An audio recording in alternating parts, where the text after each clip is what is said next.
ইংরেজি শেখার জন্য গ্রামারের প্রয়োজন আছে নাকি নাই সেই উত্তরটি আপনারাই দিবেন। তবে আমরা আজকে এই যে বাক্যটি রয়েছে এটা আমার এই বাক্যের মাধ্যমেই বোঝানোর চেষ্টা করব ইংরেজি শেখার জন্য গ্রামারের প্রয়োজন আছে নাকি নাই। এই বাক্যটির মধ্যে আমরা আসব।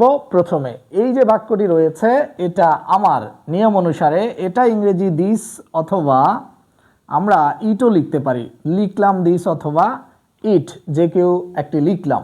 এবার আমার ইংরেজি হচ্ছে মাই, তাহলে এটা আমার এর ইংরেজিটি দাঁড়াচ্ছে দিস মাই অর ইট মাই। আমি গ্রামারের কথা বলছি না। এখন আমরা এই বাক্যটিকে কিভাবে ইংরেজিতে রূপান্তর করি গ্রামার ফোকাস দিয়ে সেটি দেখানোর চেষ্টা করি।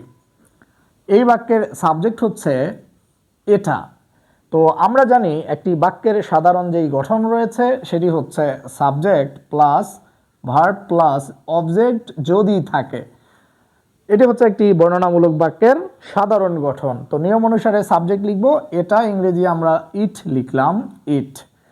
এরপর আমাদেরকে ভার্ব লিখতে হবে। এই বাক্যের মধ্যে দুটি শব্দ রয়েছে কিন্তু এই শব্দ দুটির কোনোটি ভার্ব নয়। এখন প্রশ্ন হচ্ছে এটি যেহেতু সিম্পল প্রেজেন্টে রয়েছে এই বাক্যটি, অথবা প্রেজেন্ট ইনডিফিনিট টেন্সে রয়েছে, আমরা যখন দেখব কোনো বাক্য, আমি কিন্তু এখন গ্রামার ফোকাস দিয়ে দেখাচ্ছি, কোনো বাক্যের মধ্যে কোনো মূল ভার্ব নেই, সেক্ষেত্রে আমরা অক্সিলারি ভার্বকেই মূল ভার্বের হিসেবে ব্যবহার করে দিব।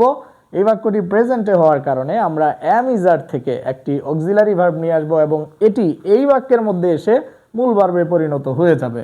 তো আমরা সাবজেক্টের সাথে মিল রেখে ইজ লিখলাম। কেন ইজ আসলো সেটি কিন্তু ইতিমধ্যে বুঝে গেছেন। এরপর আমার ইংরেজি হচ্ছে মাই, আমার ইংরেজি হচ্ছে মাইন।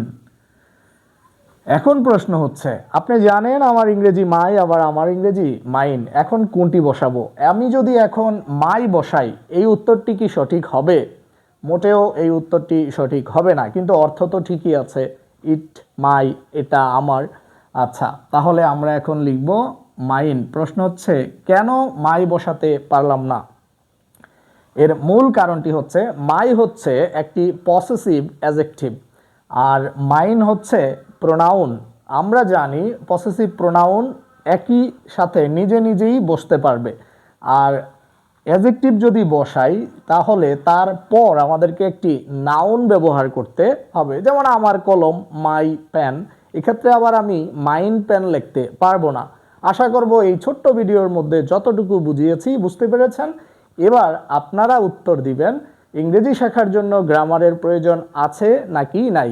তাছাড়া বাংলাদেশের শিক্ষাক্ষেত্রে যে কোনো চাকরি পরীক্ষায় আমাদেরকে অবশ্যই, আমরা জানি, গ্রামারের প্রয়োজন